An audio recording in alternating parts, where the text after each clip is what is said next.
Hello, everyone. Welcome back to my channel. Welcome to Jupiter's podcast, Jupiter's Bible Study, 2-in-1. So I just got off work. I got off work early, and usually I'm like, oh, let me sit down, but I'm gonna bring you guys on a walk with me. I want to get something from the store. Actually, I want to go this way. I want to get something from the store and tell you about the good news that I have, triumphs that I've been able to get over, conquer. So I had anxiety when I drive. It happens sometimes. Sometimes when I feel like it's too much or too long of a distance, I get overwhelmed and I start thinking about how long it's going to take me to get to A to B. And basically I overthink and it overwhelms me, and I essentially end up starting to panic. And so I've been able to get to work back and forth. I'm barely home.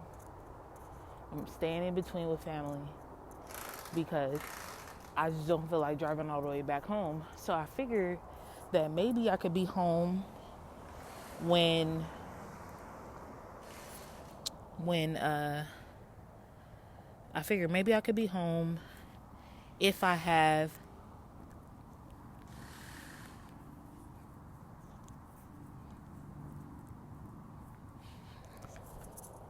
like 2 days off consecutively.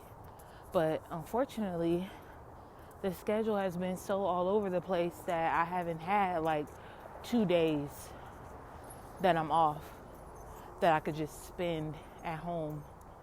And I'm not worried about being home so much because when I wasn't working, I was just there. And there's only like so much TV you can watch. And I'm just there by myself. And so I'm hoping to move to the city that I work in. And that would be great. I wanted to talk about, so I made 2 videos, right? And one of them is cool. I kind of get around to getting to the point, but to me it takes a little bit too long for me to get to the point. And maybe that's just like me not being patient with myself, but I like it when I just jump into the topic and I'm very fluent and I remember the details and. So I'm just walking the neighborhood, just stretching my legs because I've been really stiff at work. And I've seen other people bend over and pick up stuff, and I'm like, either I'm not doing some separate stretching and exercise, which I know that's what it is, but I'm like, it shouldn't be that hard to bend down. But my supervisor said that I would have back problems. And so she was right. Back, waist, hips. So I'm just going for a walk. And I'm used to getting off a little later. I've worked at this hour. My start time.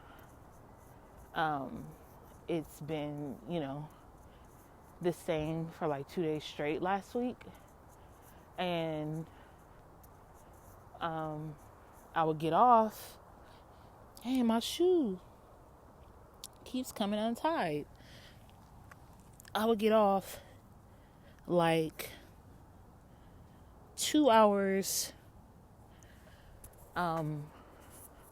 after the time that I got off today. So I don't know, but I'm not going to complain because any time that I can be creative is great, and any less time that I spend becoming exhausted is amazing.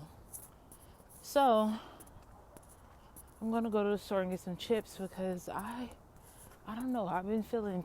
I want some chips. I want like a soda or juice.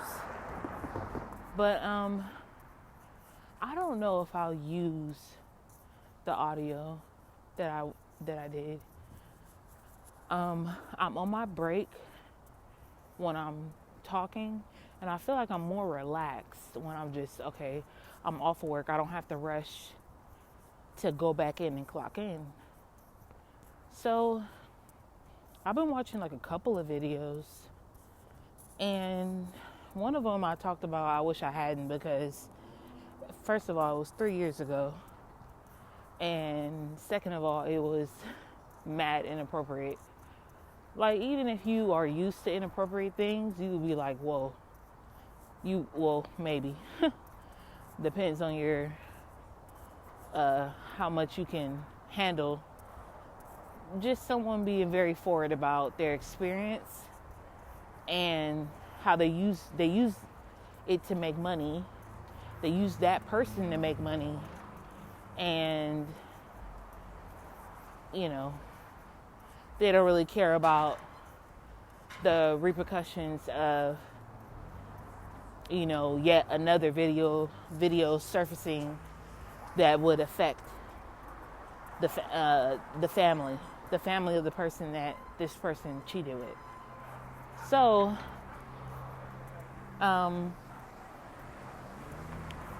I wanted to talk about a story.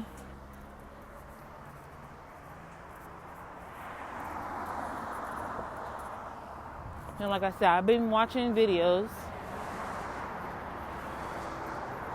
And I wanted to talk about this minister who came out to his church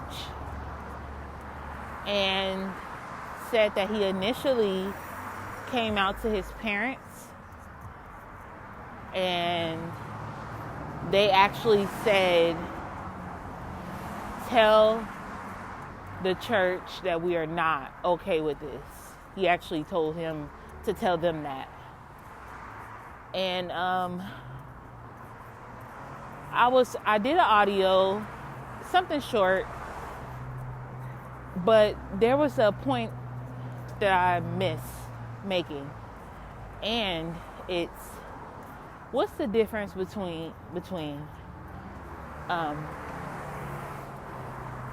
what is the difference between a person who doesn't believe in God, who doesn't believe in his son, who doesn't believe in the Bible, and them being adamant about that and not allowing talk of it, teachings of it to themselves or to, you know, their children?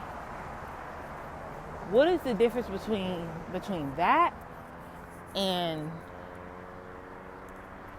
someone saying that, hey, I don't want to deal with you because of who you choose to be? Hold on. Well, you'll be with me. I just need to get like some chips. You guys remember Rap Snacks? I guess the rappers came out with their own snacks. Let's see. I don't know what I want. Yeah, I do. I shouldn't be getting it, but I am gonna get it. It is what it is. Let's see. Didn't have what I wanted.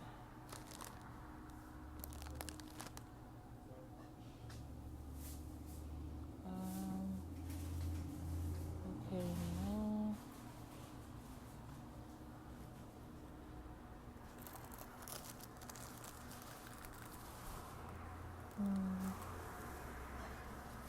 Okay. Let's see.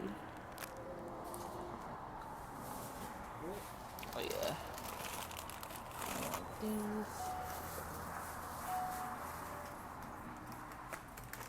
Hi. Only these and that's it.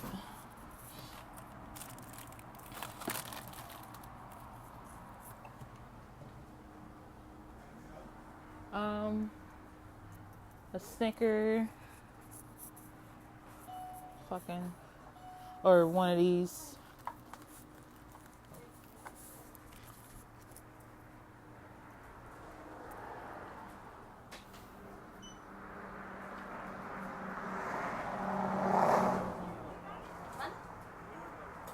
Can I get a number 23 and 26 and 25?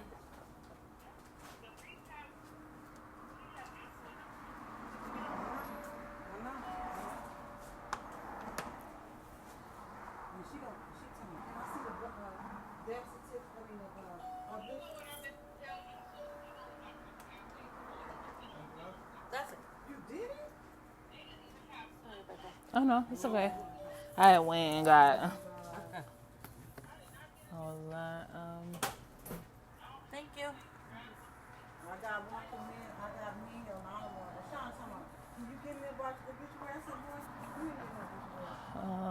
And then can I get a 20? I got Oh no, never mind. I'm tripping. you probably have the one. You can probably Just have yeah, the one that I got for cola, Pepsi. you. 'Cause I have two. And I got two. Okay. Okay. Card. That's why I got there early. We got there 9:45. Like 9:35. It was like 9:35 when I got in the parking lot.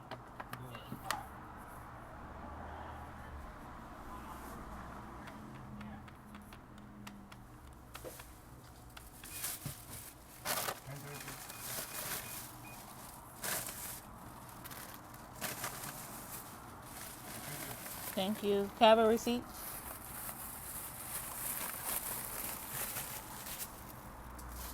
Appreciate it.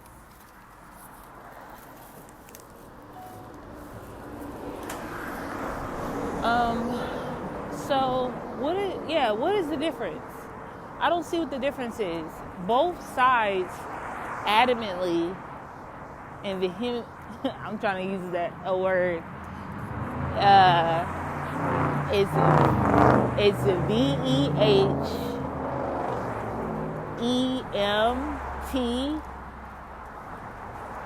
VEHEMT vehemently. But both sides totally oppose the other side. They don't want nothing to do with the other side. I'm not saying all. Some people are understanding and flexible and patient with and also in some ways accepting, right? But what is the difference? I just don't know. But it's more of a sting when someone who claims to be Christian, claims to have compassion for other people, everything that the Bible stands for, because they are associated with that. When they say, this is my bottom line, I don't accept this, it's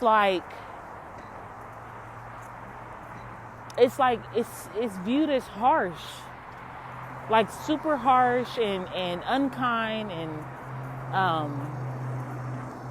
inconsiderate and lacking compassion, and I don't know.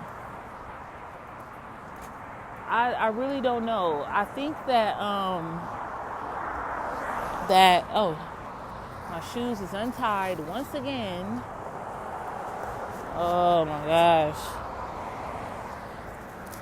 And I could barely bend over to tie them. That was a lot. I feel like I was gonna break my leg in like 2 places. Wow. Why was that so hard? Yeah, that's why I'm walking now, because I figure I need to do like a little bit more exercise so that, yeah. I'm gonna walk past this beeping.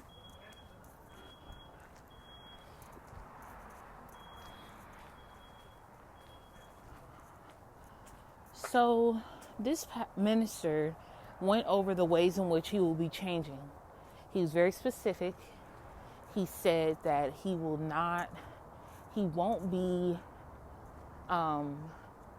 changing into a woman, but he will no longer identify as a man, which was scary because then I'm like, well, what are you then if you're not?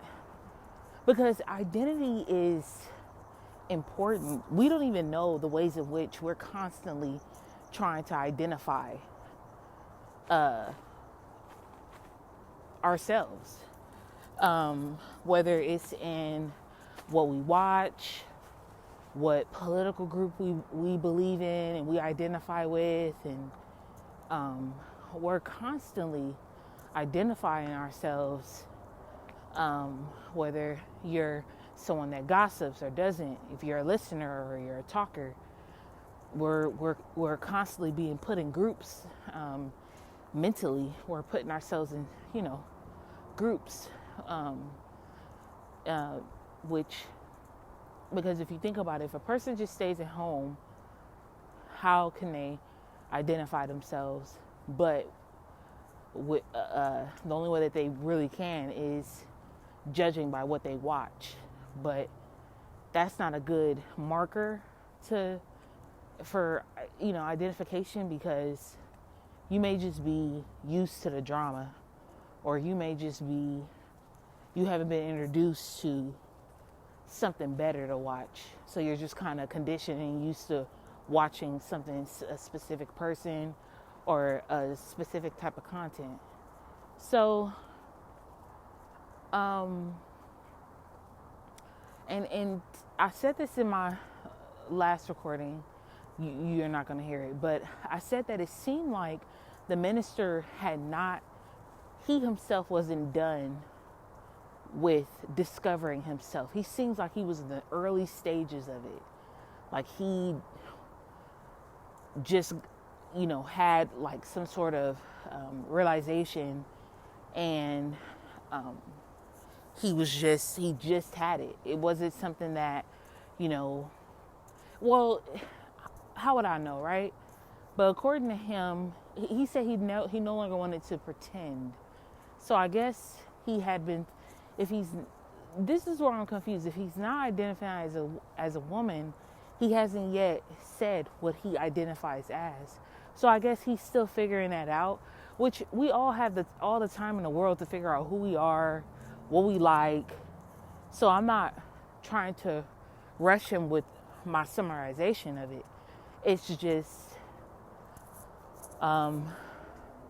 he said that he wasn't, one of the things that he said initially was that he was not stepping down from being a minister, which was interesting because I felt like he was kind of letting folks know, like, hey, you may not like me, you may not agree with who I am, but I am not going to stop being the minister. You're not going to do that. Because then, legally it opens up the church for those sort of ramifications. And I think before, probably back in the day, a pastor could step down or be asked to step down, and he would just step down. But in this day and age,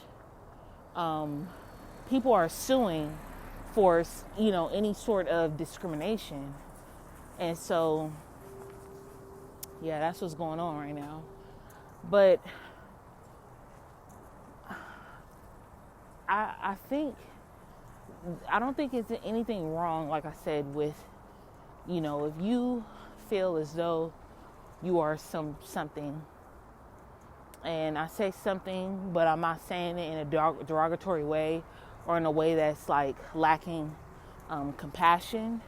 But if you believe that you are something, it's nothing wrong with saying and taking the steps to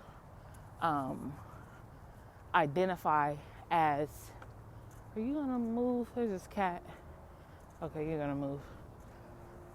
There's nothing wrong with taking the steps to make that real, for you. But I wonder if by doing that, you're taking the church, the entire church, through your process. And what happens when we make decisions? We could change our minds.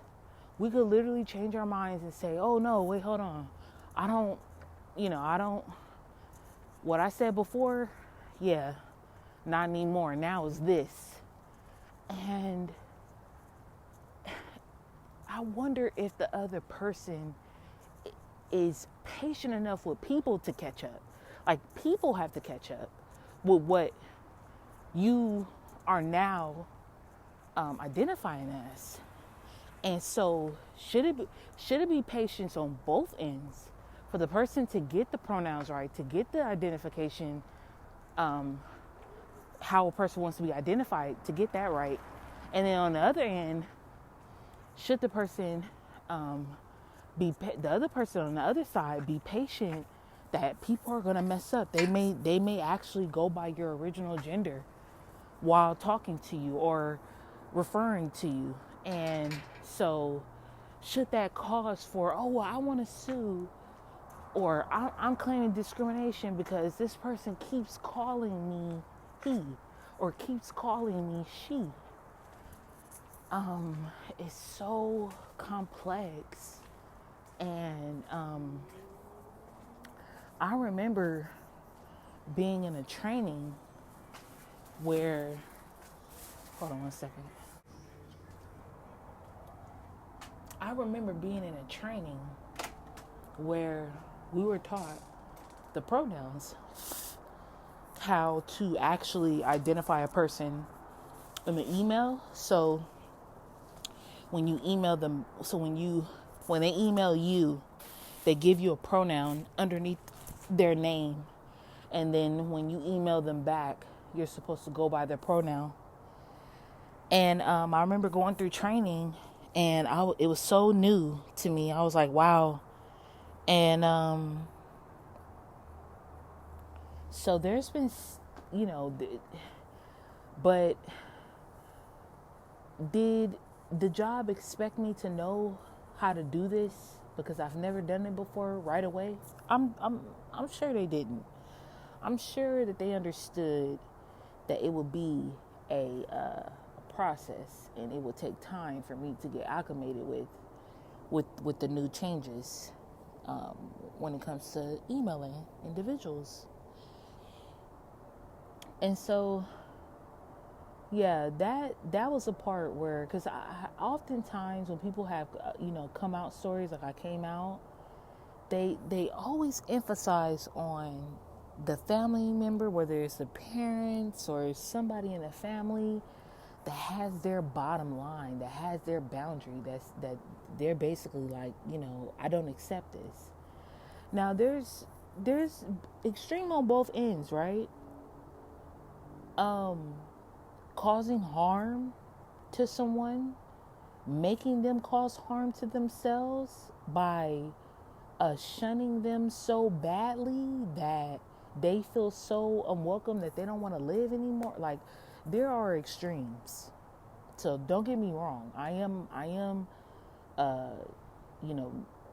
acknowledging that it's okay to have your bottom line, but to pull your love away and then replace it with rage and hate is something that one shouldn't do. And I'm not even gonna say, oh, well, I'm not trying to no, you shouldn't do that. You should not make a person, because you dislike what they're, you don't believe in what they do, because it talks about in the Bible, right? It talks about us hating sin. We should hate sin. But then it talks about us having, us be supposed to be kind and have compassion. And so it is okay to acknowledge that the Bible does say two things. And maybe it says to hate your own sin like that, but not another person's sin. That's their sin. They have to handle that. They have to go to God with that.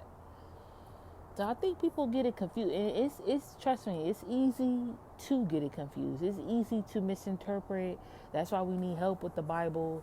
Me myself, I haven't been in the Bible not in the way that I was in a minute, and I want to get back into it because I was listening to 99.5. It's a Christian radio show, and it was a pastor. He's on there quite frequently, but he said that if you want to know God, if you want to become close with God, and you want to know who He is, get in your Word, study the Word, like study it.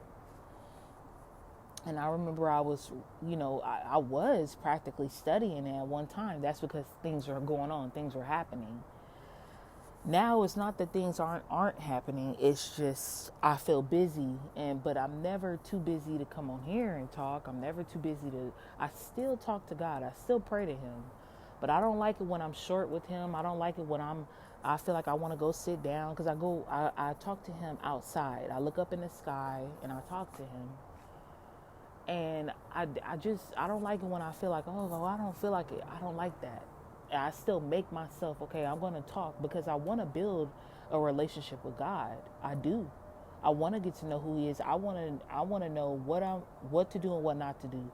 I want to know, like, if it's something that is pleasing in His sight or something that I'm absolutely not supposed to be doing. I want to automatically stop it. So it's things that I want, but I gotta get in my Word. I gotta read. That's what's been popping in my head, and that's what I heard in the radio. Like, I have to get in my Word, and so I will. But it's easy to misinterpret the Bible. The things that's said in there, it's meant for us. We turn it around and we throw it at the other person, and we use that to behave in a certain way. Now, there's another flip side of that, right? So imagine if the family is welcoming. Oh, we welcome you. It doesn't matter. And you're around young people who are influential. They're easily influenced, and they're being given certain responsibilities that I didn't have at their age, where they can make certain life-changing decisions that when they get older, they're going to have to deal with. And I don't know if they'll be able to deal with it, well into their early 20s, mid 20s, early 30s. So, what can I say? So what about the children? And then okay, there could be another argument where it's like, okay, well, what's wrong with the children seeing that? It's in the it's on TV, it's in the movies, it's everywhere. If a child naturally had those sorts of feelings, like say they weren't exposed to anything, and they naturally were saying certain things, that's one thing. But it's another to be completely bombarded with a subject matter and given all these options that I wasn't even given when I was a kid or when I was a young person. You could be this, you could be that, you could do this, you could do that. Nothing, all I have to say is that nothing is new is under the sun. Nothing new is under the sun. Okay? Just as vulnerable, helpless, meek, awkward, polite, all those things that you can identify with when you were younger. And then imagine someone coming along with a stronger personality. So they have this big personality and they're cool and you want to be like them and you want to speak out like them, and like, so imagine that.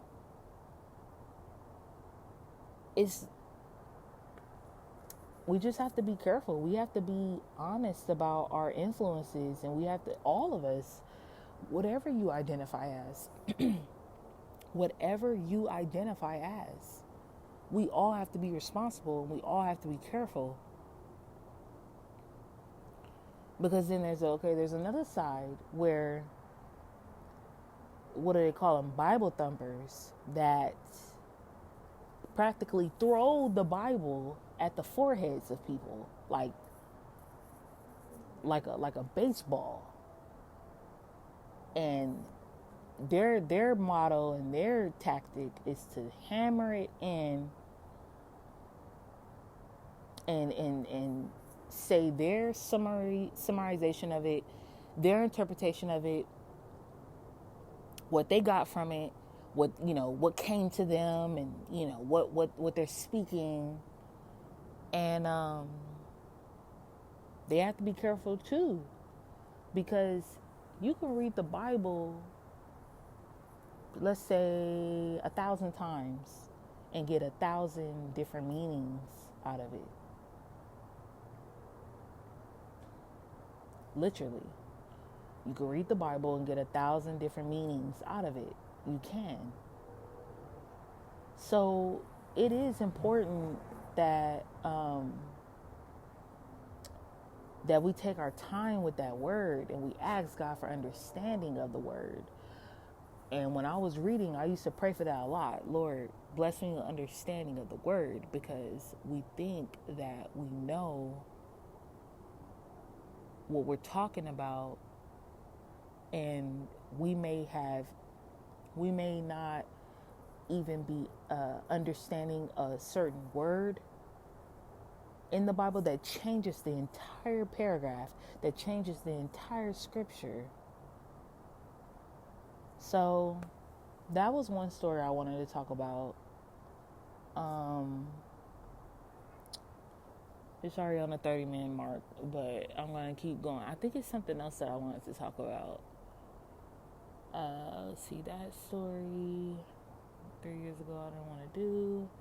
That case didn't make any sense. I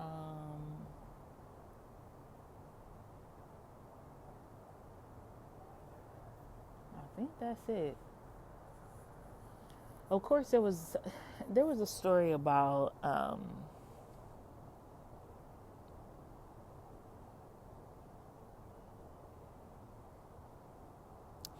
two pastors, but it was so crazy that I was like, I don't think I want to talk about it.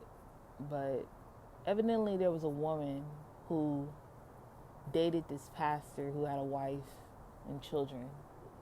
And what she was told initially was that the wife is okay with him having infidelity as long as she doesn't know the woman and that the woman doesn't live in the same city as them. So, and what's crazy is that the day that she committed this crime, she was told by the pastor that we're going to tell my wife. And so I don't know, and the YouTuber that I was watching, he talks about that. There's a lot of discrepancy in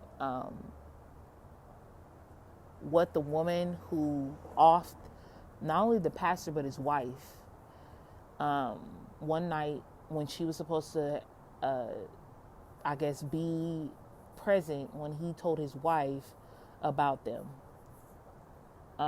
She had this moment on stand where the lawyer was like, well, how did you feel? He's about to tell his wife, how did you feel? She starts becoming giddy. And that's the thing. We got to be careful when it comes to sin. We could be totally out of it. Like we're not even understanding and processing things correctly. She's giddy over a man telling his wife that he's having an affair. What makes you happy about that? What makes you happy about that? What makes you guys' love so strong that you would feel excited about ruining a marriage? And this is not to anyone who has done this. Take yourself out of it. I'm talking about this case. She was giddy, and this is after she has offed both of them. She's giddy about the fact that this lawyer is bringing her back to a time, which was the night that she offed them, of anticipating the pastor telling his wife about their infidelity, about their affair, or that they're having an affair.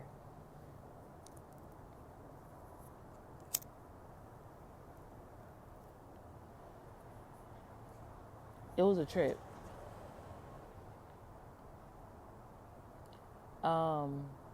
She knew details that I don't know were so important.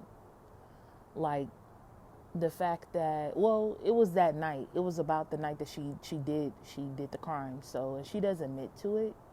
So I'm not, they do have to go through every detail of that night, from what'd you drink to what'd you do at this time. Okay, how'd you feel after that? What'd you do after that? Who'd you call? So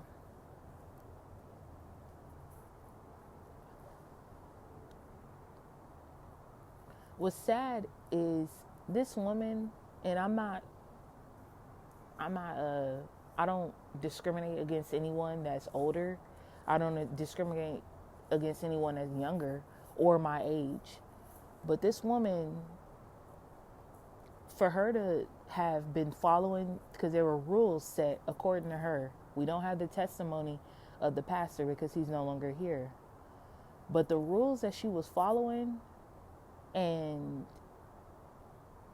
it seemed like for a young woman, I could see her getting caught up in something like that. But seeing her visually, I was like, you're too seasoned to be caught up in some mess like this. And it's not to say that people get caught up in all types of ages, but I just would have expected somebody younger because of the way she was talking. She said that she went to buy a weapon.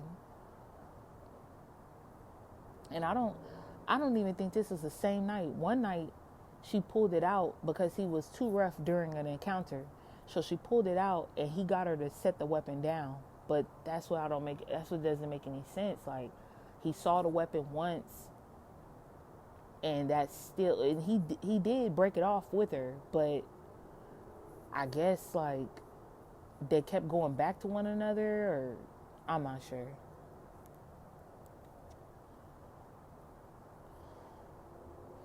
But she described these rules that he had, and she followed them. As whacked out as they were, she followed them. And I feel like she had this moment where she was like, this isn't real. Like, we're not real. What we have isn't real. And I think that just pushed her over the edge.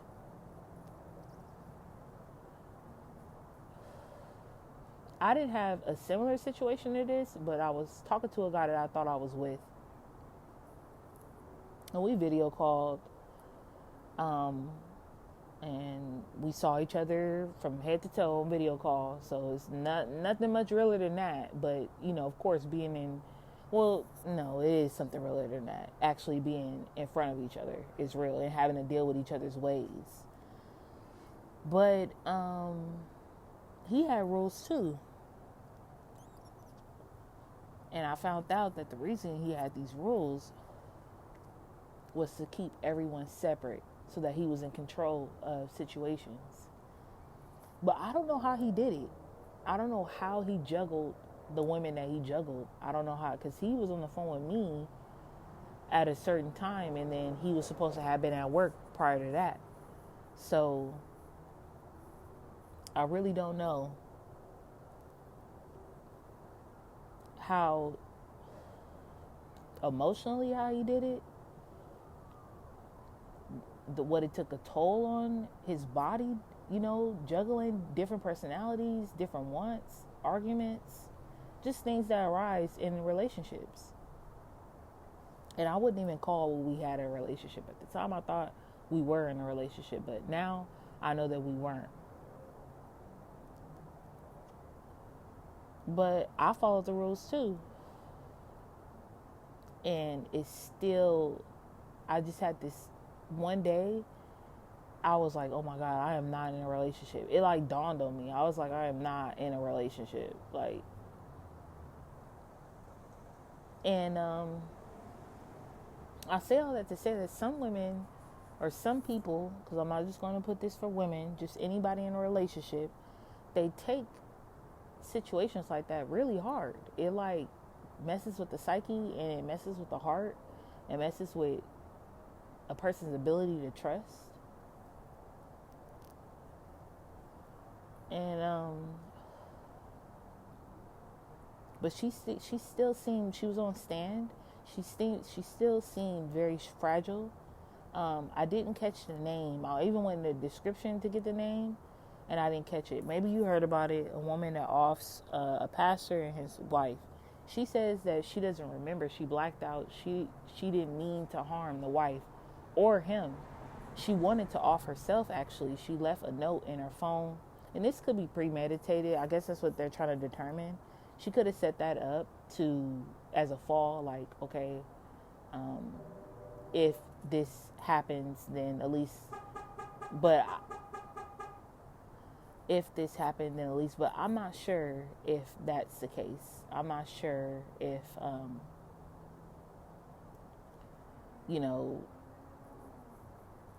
I'm just not sure that was her MO, because she seemed in a fragile state. And imagine this for a second. Imagine missing somebody that you offed. Imagine wanting to talk to someone or resolve it, and you're still going back and forth within your heart about the situation. Like, you still feel something for this person, but you're the one that took their life.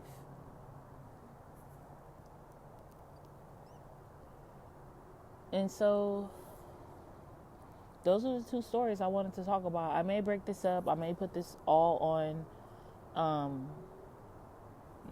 the channel. I am making shorts. Check them out if you like shorter content. I hope to do this in person. Talk about cases or talk about different stories I hear about as it relates to the Bible. And when we're in sin, you'd be surprised what you agree to trying to get to that sin, trying to continue to sin. You'd be surprised.